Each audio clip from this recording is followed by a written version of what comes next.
नमस्कार. देववाणी या यूट्यूब चॅनलवर आपलं स्वागत आहे. मी या चॅनलवर आजपर्यंत 10वी गद्य उतारे, अपठित गद्य उतारे वाचलेत. त्यावरची प्रश्नोत्तरं सोडवलीत आणि इथून पुढेही आपण ते तसंच चालू ठेवणार आहोत. अपठित गद्य उतारे आपण वेळोवेळी वाचणार आहोत, त्यावरची प्रश्नोत्तरं सोडवणार आहोत.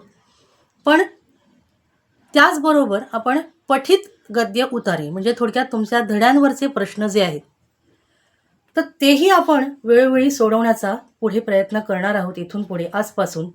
तर पहिलाच मी पॅराग्राफ तुमच्या पहिल्याच धड्यातून घेते.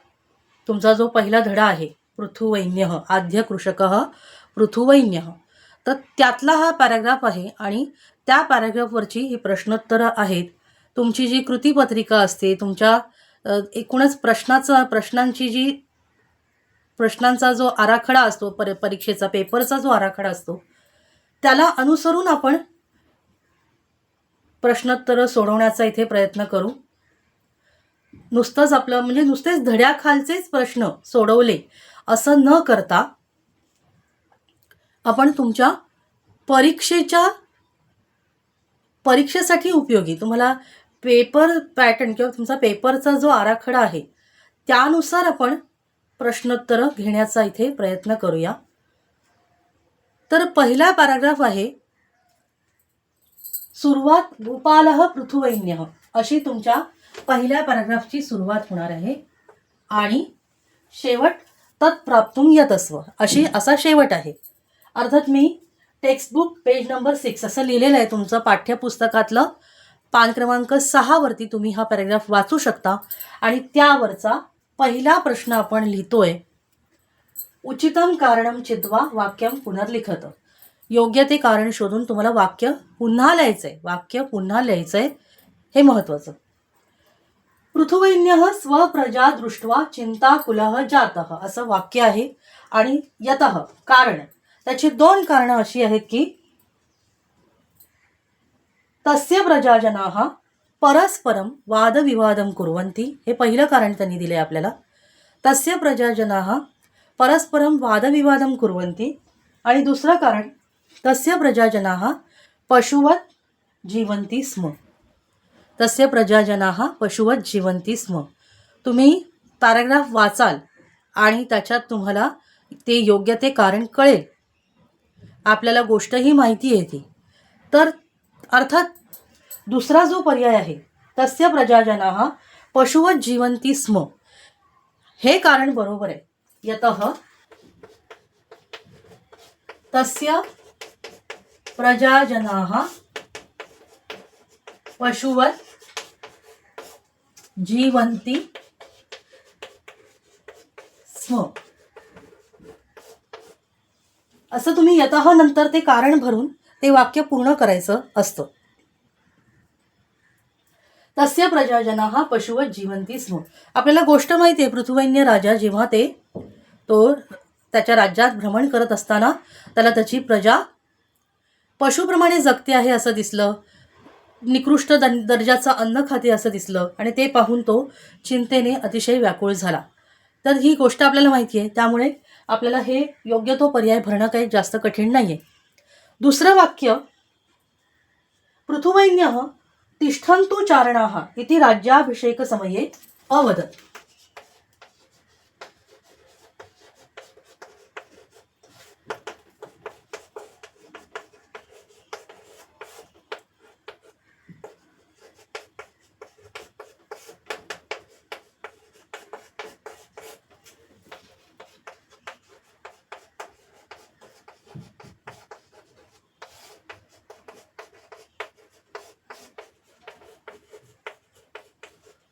यतः पृथुवैन्यः तिष्ठन्तु चारणाः इति राज्याभिषेक समये अवदत्. यतः कारण. आता दोनही कारणं पुन्हा मी इथे लिहित बसले तर आपला व्हिडिओ खूप मोठा होईल, वेळ जाईल, म्हणून मी ती कारणं फक्त मी तोंडी वाचून दाखवते. ती तुम्हाला ऐकूनही व्यवस्थित समजतील. तर पहिलं कारण असं आहे की चारणाः तस्य स्तुतिं गातुम् उत्सुकाः सः च तत् न ऐच्छत्. चारणाः तस्य स्तुतिं गातुम् उत्सुकाः सः च तत् न ऐच्छत्. थोडक्यात स्तुतीपाठक त्याची स्तुती गायला तयार होते, उत्सुक होते, पण त्याला ते नको होतं, त्याची ती इच्छा नव्हती, असा अर्थ आहे त्या कारणाचा. आणि दुसरं कारण आहे चारणाः आसनेषु उपविष्टाः आसन. चारणाः आसनेषु उपविष्टाः आसन. ते स्तुतीपाठक त्यांच्या बैठकीवर बसले होते, आसनावर बसले होते, म्हणून त्याला स्तुती नको होती, असं कारण आहे का? तर तसं नाही आहे. जो पहिला पर्याय मी वाचला तो बरोबर आहे की चारणाः तस्य स्तुतिं गातुम् उत्सुकाः स च तत् न ऐच्छत्. चारणाः तस्य, मी हे कारण वरती लिहिते,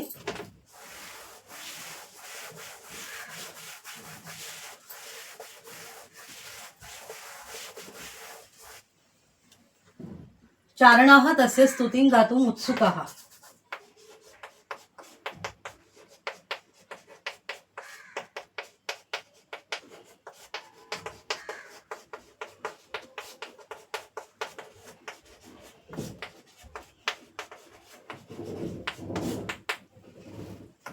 स च तत् न ऐच्छ, हे योग्य ते कारण आहे.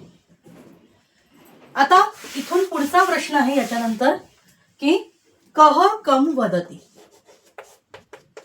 कह कम वदती. आपल्याला माहिती आहे कोण कोणास म्हणाले. कोण कोणास म्हणाले. आता तुमच्या धड्यातली काही वाक्य तिकडे दिलेली असतात आणि ते कोणी कोणाला उद्देशून म्हटले हे तुम्हाला लिहायचं असतं. पहिलं वाक्य आहे तिष्ठन्तु चारणाः.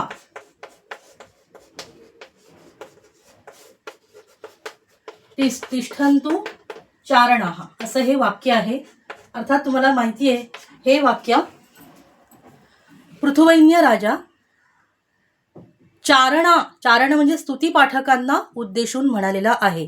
तर आपण लिहिणार आहोत पृथुवैन्यः चारणान् वदति. पृथुवैन्यः चारणान् वदति. मी असं का लिहिलंय? कह कम वदति असा आपल्याला प्रश्न असतो. कह कोण आणि कम म्हणजे कोणास म्हणाले. कह कह ही काय आहे?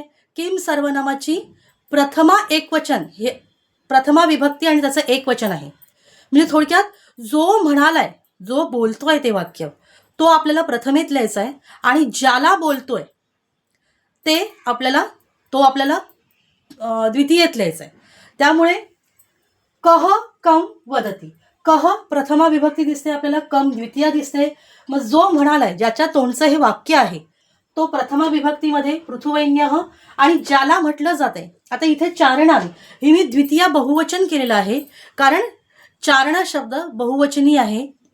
अनेक स्तुतीपाठक आहेत म्हणून आपण चारणान असं ते अकारांत पुल्लिंगी नामाचं द्वितीया बहुवचन जसं येतं की देवः देवौ देवाः प्रथमा, देवं देवौ देवान द्वितीया, देवान द्वितीया, त्याप्रमाणे मी ते चारणान वदती असं केलेलं आहे की पृथुवैन्य राजा स्तुतीपाठकांना म्हणाला. पुढचं वाक्य आहे तत्प्राप्तुम यथस्व. तत्प्राप्तुम यतस्व. अर्थात हे वाक्य पुरोहित पृथुवैन्य राजाला म्हणालेलं आहे. त्यामुळे पुरोहितः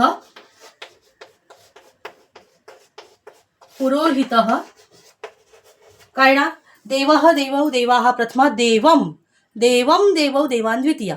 तर देवम ही जी द्वितीया आहे, पृथुवैन्यम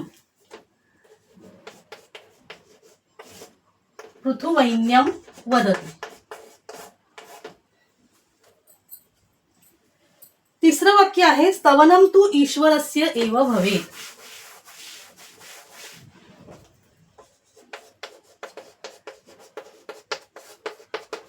स्तवनम तु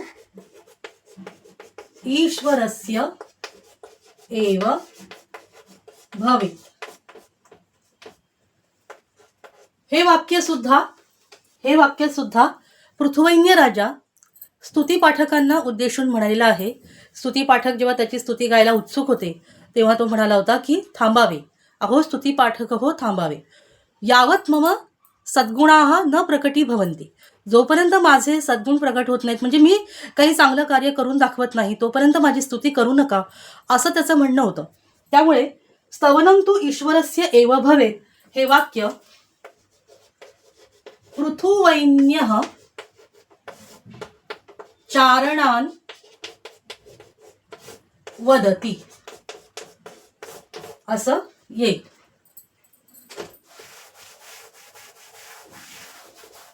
हा झाला कह कम वदती प्रश्न. पुढे प्रश्न आहे वाक्यम सत्यम वा असत्यम इति लिखत.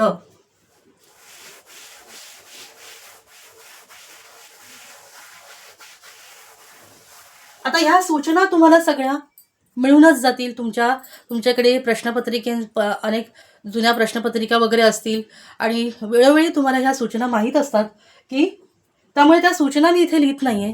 सत्यम असत्यम इति लिखत वगैरे, वाक्यम सत्यम वा असत्यम इति लिखत. तर थेट मी वाक्य कुठलं ते घेते. सत्यम असत्यम इति लिखत. सत्यम असत्यम इति लिखत. स्तवनं तु मानवस्य एव भवेत्. स्तवनं तु मानवस्य एव भवेत्. तर हे वाक्य असत्यम असंच येणार आहे. स्तवनं तु ईश्वरस्य एव भवेत् असं धड्यामध्ये आहे, तुमच्या लेसनमध्ये आहे. पुढे पृथुवैन्यः प्रजाहितदक्षः नृपः. पृथुवैन्यः प्रजाहितदक्षः नृपः हे वाक्य सत्यम असंच आहे. तुम्ही उत्तरपत्रिकेत हे वाक्य लिहून घेणं अपेक्षित असतं आणि हे वाक्य लिहून खाली तुम्ही सत्यम किंवा असत्यम असा शब्द लिहायचा असतो. वाक्य न लिहिता फक्त सत्यम किंवा असत्यम असा शब्द लिहिला असं करू नका. तर ही दोन वाक्य आपण घेतली. स्तवनं तु मानवस्य एव भवेत्, तर मानवस्य असं नसून तिकडे ईश्वरस्य असं आहे, त्यामुळे हे वाक्य आपण असत्यम असं लिहिलं. पृथुवैन्यः प्रजाहितदक्षः नृपः, तर हे वाक्य सत्यम असं आहे, बरोबर आहे, त्यामुळे आपण सत्यम लिहिलं. पुढचा प्रश्न आपल्याला गद्यांशम पठित्वा कृती कुरुत या अंतर्गत इथे दिलेला आहे. पूर्ण वाक्येन उत्तरम लिखत.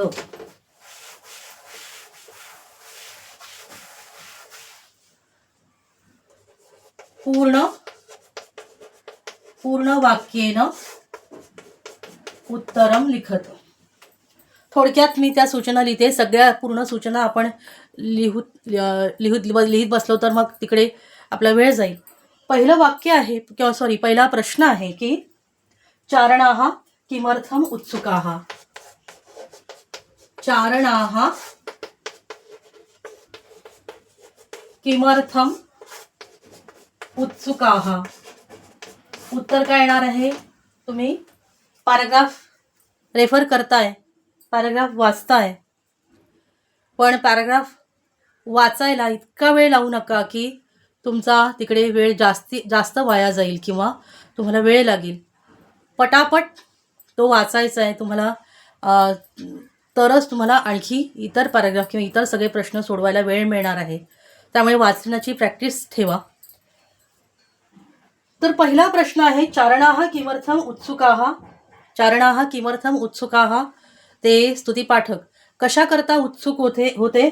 तर चारणाः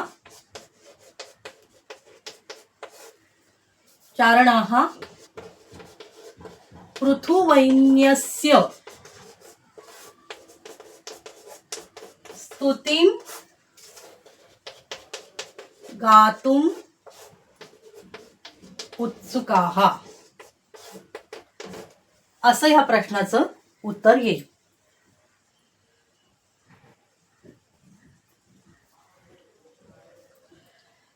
तिथे तुम्हाला धड्यामध्ये राज्याभिषेक समये चारणाः पृथु नृपस्य स्तुतीं गातुम उत्सुकाः असे शब्द मिळत आहेत. तुम्ही तेच शब्द वाचून तुम्ही इथे उत्तर तुमचं तयार करू शकता की चारणाः पृथुवैन्यस्य किंवा पृथुनृपस्य स्तुतीं गातुम उत्सुकाः. चारणाः पृथुवैन्यस्य पृथुनृपस्य स्तुतीं गातुम उत्सुकाः असं त्याचं उत्तर येईल. पुढचा प्रश्न पूर्ण वाक्येन उत्तरतसाठी वसुंधरायाः उदरे किं वर्तते. वसुंधरायाः उदरे किं वर्तते.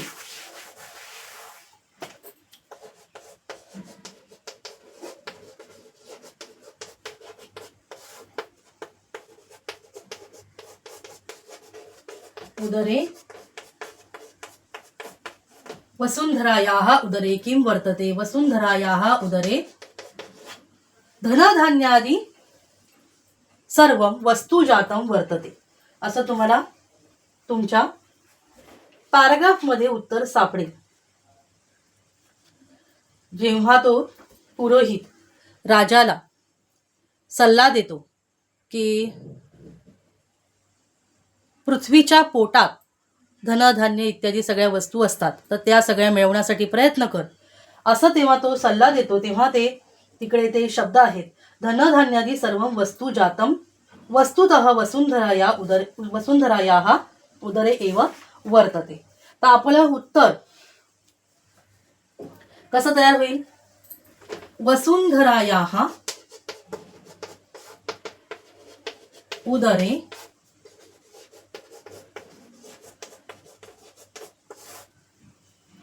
धनधान्यादि सर्वं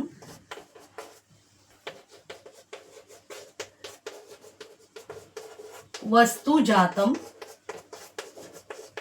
वर्तते असं त्या प्रश्नाचं उत्तर येईल.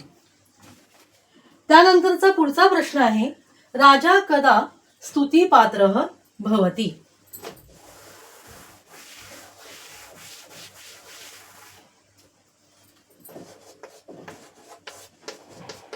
राजा कदा स्तुतिपात्रः भवति. बघा हा प्रश्न तुमच्या पाठाखाली तुमच्या धड्याखाली नाहीये. तर या प्रश्नाचं उत्तर, कारण मी आत्ता याच्या आधी जे प्रश्नोत्तरं सोडवली ती तुम्ही कदाचित प्रॅक्टिस केलेली असेल, पण हा प्रश्न तुमच्या पाठाखाली नाहीये. याचं उत्तर कसं द्यायचं. कदा मी प्रश्न विचारले त्यामुळे तुम्ही उत्तर देताना यदा तदाचा वापर करा. राजा कदा स्तुतिपात्रः भवति. आता तुमच्या पॅराग्राफमध्ये तो काय म्हणतोय बघा की यावत मम सद्गुणाः न प्रकटी भवन्ति तावत अहम न स्तोतव्यः. जोपर्यंत माझे सद्गुण प्रकट होत नाही तोपर्यंत माझी स्तुती करू नका, मी स्तुती करण्यालायक होणार नाही असं राजाचं म्हणणं आहे. मग तुम्ही इथे उत्तर कसं तयार करणार. राजा कदा स्तुतिपात्रः भवति. तर यदा राज्ञः गुणाः प्रकटी भवन्ति. यदा म्हणजे जेव्हा राजाचे गुण प्रकट होतील तेव्हा तो स्तुतिपात्र होईल असं वाक्य तयार होईल किंवा असं उत्तर तयार होईल.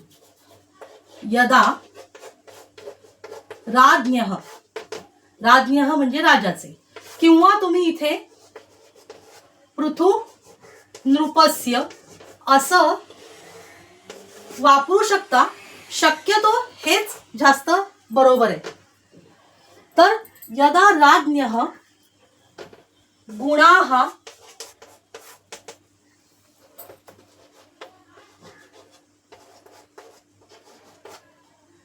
प्रकटी भवन्ति तदा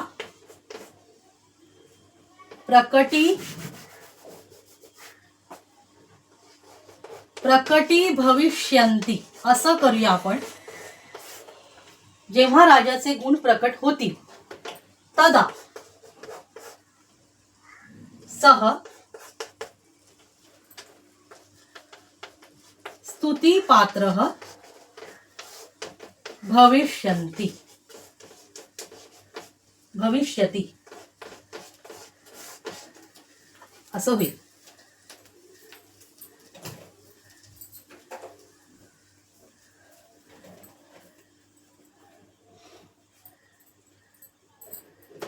यदा राज्ञः गुणाः प्रकटी भविष्यन्ति. आता हे मी प्रकटी भविष्यन्ति असं लिहिलंय. तुम्ही प्रश्नामध्ये जे भवती रूप दिलंय तेच भवती रूप वापरूनही इथे उत्तर तयार करू शकता की यदा राज्ञः गुणाः प्रकटी भवन्ति. यदा राज्ञः गुणाः प्रकटी भवन्ति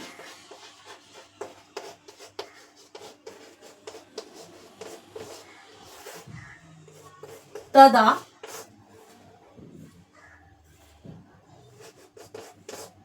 सः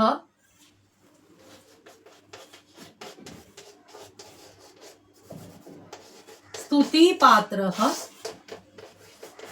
भवति. शक्यतो काहीतरी एकच वापरा. प्रकटी भविष्यन्ति असं ते भविष्यन्ति प्रकटी भविष्यन्ति गुण प्रकट होतील असं या अर्थी ते मी प्रकटी भविष्यन्ति असा भविष्यकाळ वापरलेला आहे. तुम्हाला जर ते जास्त कठीण वाटत असेल तर सोप्यात सोपं करून लिहा. तुम्ही प्रकटी भवन्ति तदा सः स्तुतिपात्रः भवति असं आपण लिहितोय. इथे तुम्ही भवन्ति लिहिलंय आणि इथे आपण भवती लिहिलंय तर ते भवती रूप इथे जे आहे ते सहशी संबंधित आहे आणि प्रकटी भवन्ति हे रूप आहे ते गुणाहाशी संबंधित आहे. मघाशी मी तुम्हाला प्रकटी भविष्यन्ति असं लिहिलं होतं. तदा सह स्तुतिपात्रः भविष्यन्ति असं केलं होतं तर ते भविष्यन्ति असं नसून तिथे भविष्यति असं हवंय. भविष्यति असं हवंय कारण त्याचा संबंध या सहशी आहे. मी आता बाकी इतर जे काही तुम्हाला त्याबद्दल बोलत गेले सांगत गेले तर ते जर तुम्हाला जास्त कठीण वाटत असेल किचकट वाटत असेल तुम्ही फक्त प्रश्न आणि प्रश्नाचं उत्तर याकडे लक्ष केंद्रित करा की राजा कदा स्तुतिपात्रः भवति यदा राज्ञः गुणाः प्रकटी भवन्ति तदा सः स्तुतिपात्रः भवति असं त्या प्रश्नाचं उत्तर येणार आहे. पुढचा प्रश्न आहे की भ्रमणसमये पृथुराजेन किं दृष्टम्.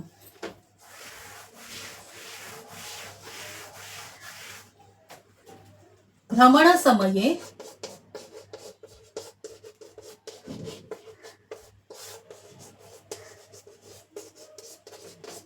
पृथुराजेन किं दृष्टम्. किं दृष्टम् तो स्वराज्यात भ्रमण करत असताना त्याने काय पाहिलं तर त्याची प्रजा कशी पशुवत जीवंती पशुप्रमाणे जगते आहे हे त्याने पाहिलं. तर आपलं उत्तर भ्रमणसमये पृथुराजेन दृष्टम् यत् तस्य प्रजाः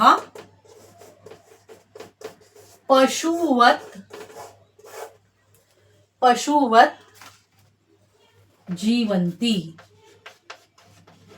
असं या प्रश्नाचं उत्तर येणार आहे. असं या प्रश्नाचं उत्तर येणार आहे. पुढचा प्रश्न आपल्याला त्यांनी दिलाय कस्याः विषयी पृथुनृपस्य निस्पृहता चारणैः ज्ञाता.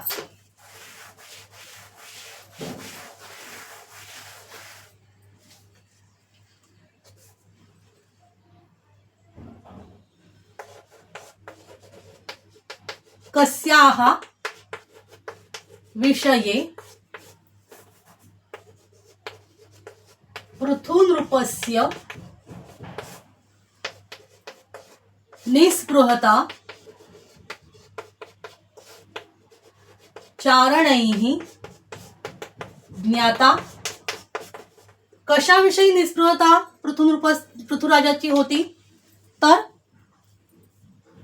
स्तुतीविषयी. बरोबर. त्याची स्तुती होऊ नये असं त्याला वाटत होतं. जोपर्यंत माझे गुण प्रकट होत नाहीत तोपर्यंत असं त्याला वाटत होतं. मग हेच आपल्याला संस्कृतमध्ये लिहायचंय. तुमच्या धड्यामध्ये वाक्य आहे बघा. स्तुतिगायकाः पृथुनृपस्य एतादृशीं निस्पृहतां ज्ञात्वा प्रसन्नाः अभवन्. एतादृशीं निस्पृहतां ज्ञात्वा, अशा प्रकारची निस्पृहता म्हणजे निरीच्छता.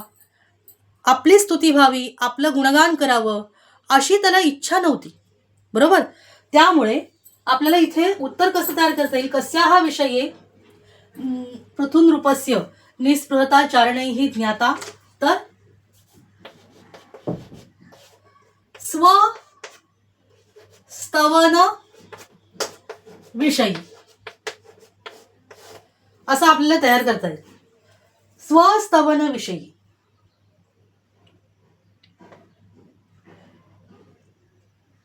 निस्पृहता स्वस्तवन विषये पृथुनृपस्य निस्पृहता चारणैः ज्ञाता. स्वस्तवन विषये पृथुनृपस्य निस्पृहता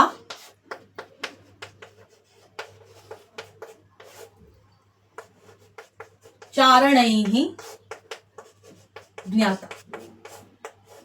स्वतःच्या स्तुतीविषयी पृथुराजाची निस्पृहता चारणांनी किंवा स्तुती पाठकांनी जाणले असं आपल्याला उत्तर तिकडे करायला लागेल. पुढचा प्रश्न आहे, कः राज्ञे उचितम उपदेशम अयच्छत्.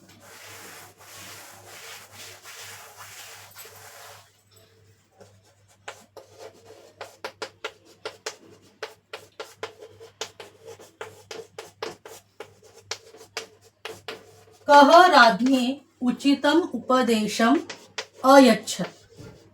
याचं उत्तर अगदी सोपं आहे. कोणी त्या राजाला योग्य तो उपदेश दिला? तर पुरोहितः राज्ञे उचितम उपदेशम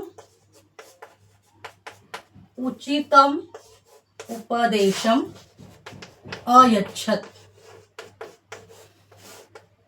कोणी राजाला योग्य तो उपदेश दिला असा अर्थाचा प्रश्न आहे.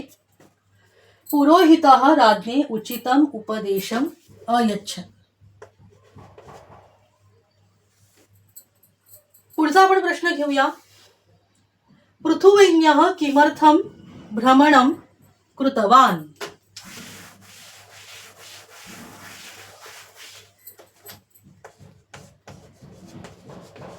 पृथुवैन्यः किमर्थं भ्रमणं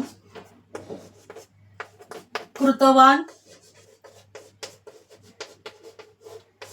कशा करता तो भ्रमण करत होता त्याच्या स्वराज्यामध्ये?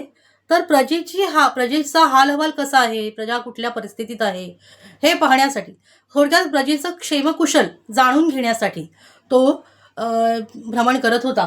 तर आपण असं इथे उत्तर लिहू शकतो. पृथुवैन्यः प्रजायाः क्षेमकुशलम किंवा प्रजायाः कुशलम ज्ञातुं भ्रमणं कृतवान्.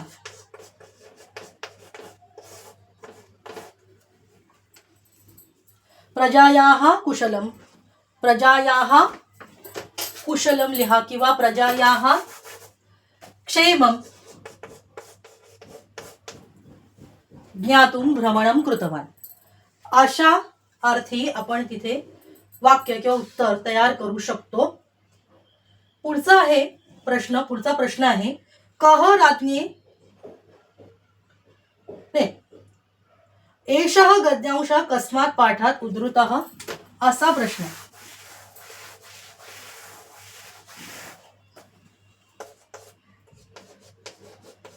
एषः गद्यांशः कस्मात् पाठात् उद्धृतः एषः गद्यांशः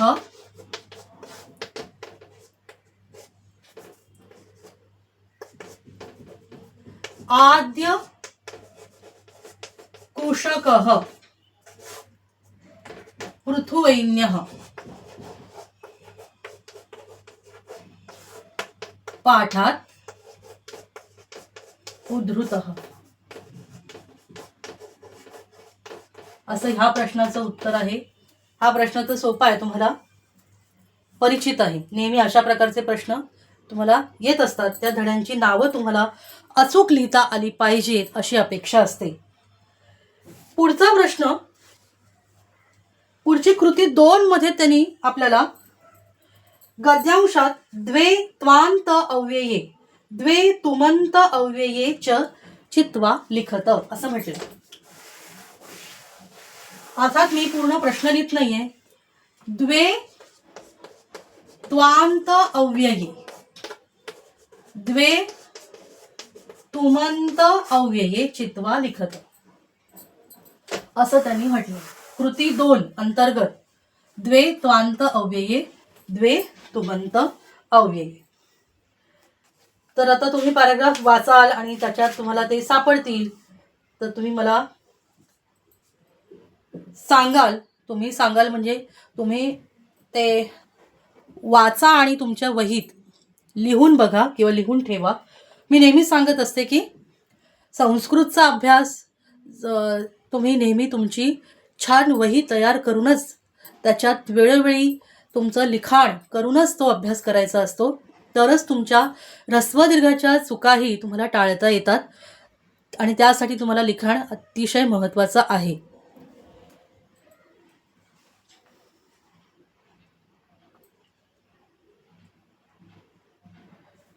दुसऱ्याच ओळीत बघा गातुम उत्सुकाहा मध्ये तुम्हाला गातुम असं लिहिता येईल. द्वे त्वांत आणि द्वे तुमंत अव्यये असं म्हटले ना त्यांनी. द्वे त्वांत अव्यये द्वे तुमंत अव्यये. आपल्याला दुसऱ्या ओळीत गातुम मिळतंय तर आपण तिथे गातुम लिहून टाकलं. गातुम उत्सुकाहा बरोबर. त्यानंतर पुढे काय बघा.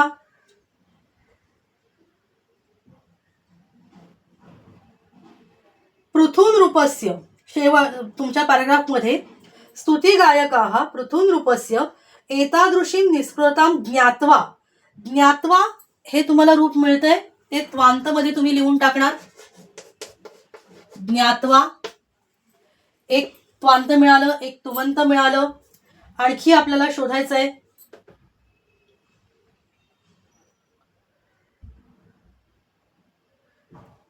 बोला.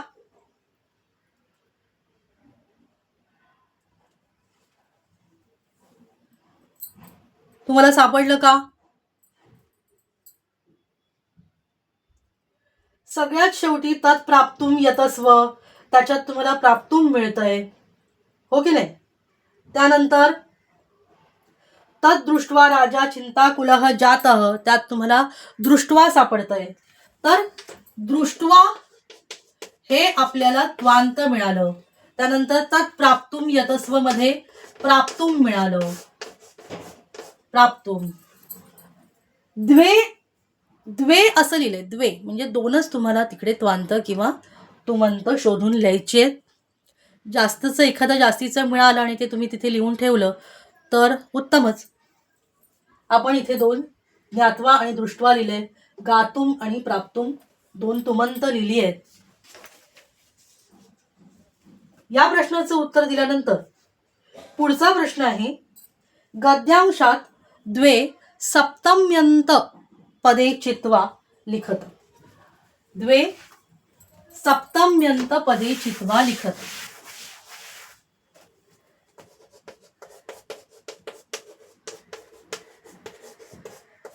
सप्तम्यंत पदे. तर आपल्याला पॅराग्राफ वाचल्यानंतर अनेक ठिकाणी सप्तमीतली रूपं आपल्याला दिसत आहे की प्रयाग क्षेत्रे,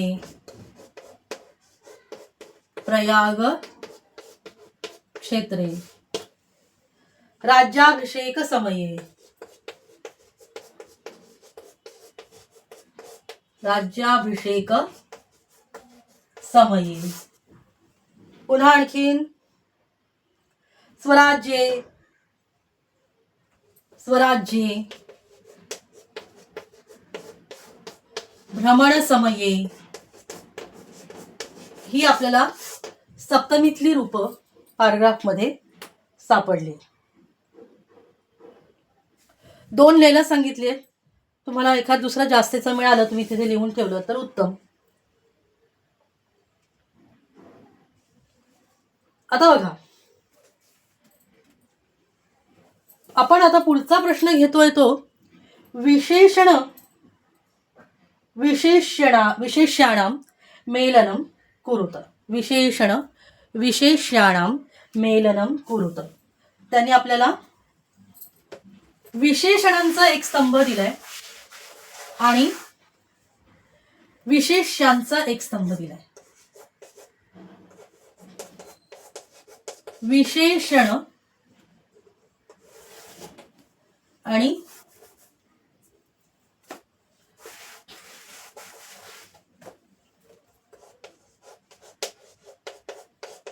विशेषण विशेष्य. विशेष्य. स्तोतव्य हे पहिलं आहे. स्तोतव्य. दुसरा आहे निस्पृह. निस्पृह. तिसरा आहे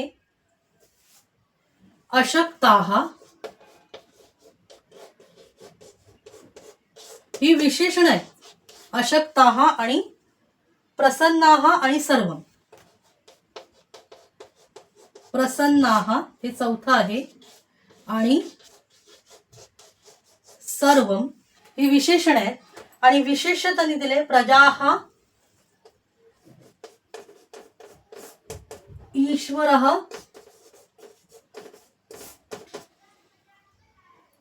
राजा,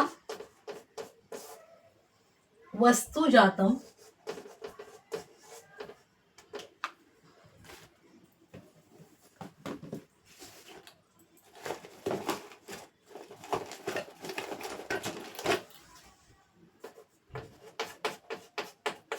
वस्तुजातम आणि चारण. अर्थात तुम्हाला ही सोपी उत्तरं आहेत. स्तोतव्य काय येणार? राजा. निस्पृह काय येणार? बोला. स्तोतव्य राजा असं मी लिहिलंय. हे मी बरोबर लिहिलंय का चुकीचं लिहिलंय ते आता तुम्ही मला सांगा. स्तोतव्य राजा.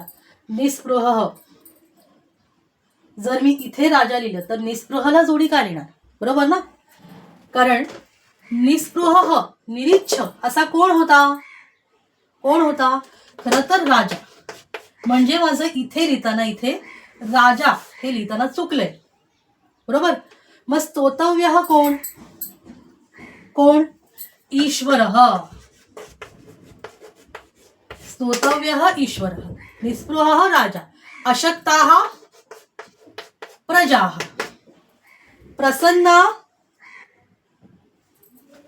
प्रसन्नाः चारणाः, प्रसन्न झाले स्तुतीपाठक.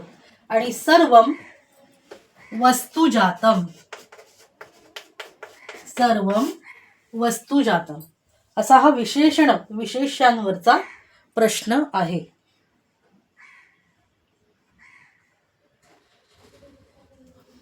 इथे आपण या प्रश्नाबरोबर आपण इथे थांबूया. आणखीही अनेक पॅराग्राफ आहेत, तुम्हाला त्याच्यावरची प्रश्नोत्तरं आपण वेळोवेळी सोडवून घेऊ. इथे आपण जे जे काही म्हणून तुम्हाला उपयोगी आहे अभ्यासात तेही बघू. आणि नंतर आता थोडासा परीक्षेचा कालावधी आहे म्हणून आपण अभ्यासाशी संबंधित सगळं पाहणार आहोत. आणि जेव्हा तुमची परीक्षा नसेल, तुम्हाला सुट्ट्या पडतील, तेव्हा काही वेगळा विषय घेऊन आपण त्यावरही चर्चा करू, त्यावरही बोलू. तर आज मी इथे अपठित गद्य उतार्यांना सुरुवात केली आहे, त्यावरच्या प्रश्नोत्तरांना सुरुवात केली आहे. इथून पुढे वेळोवेळी अपठित गद्य किंवा मी अपठित म्हटलं चुकून, पठित गद्य. अपठित तर आपण वाचलेलंच आहे, पठित गद्य हे पठित गद्य तुमचे धडे आहेत. तर धड्यांवरची प्रश्नोत्तर, मग ते गद्य आहे किंवा पद्य आहे, त्यावरची आपण प्रश्नोत्तर आपण इथे सोडवून घेणार आहोत इथून पुढे. तर आजच्या लेक्चरमध्ये इथे थांबूया. हे लेक्चर आवडलं असेल तर सबस्क्राईब करा, शेअर करा, लाईक करा. तर इथे आपण थांबूया. तुम्हाला कसं वाटलं हे लेक्चर ते कळवा. धन्यवाद.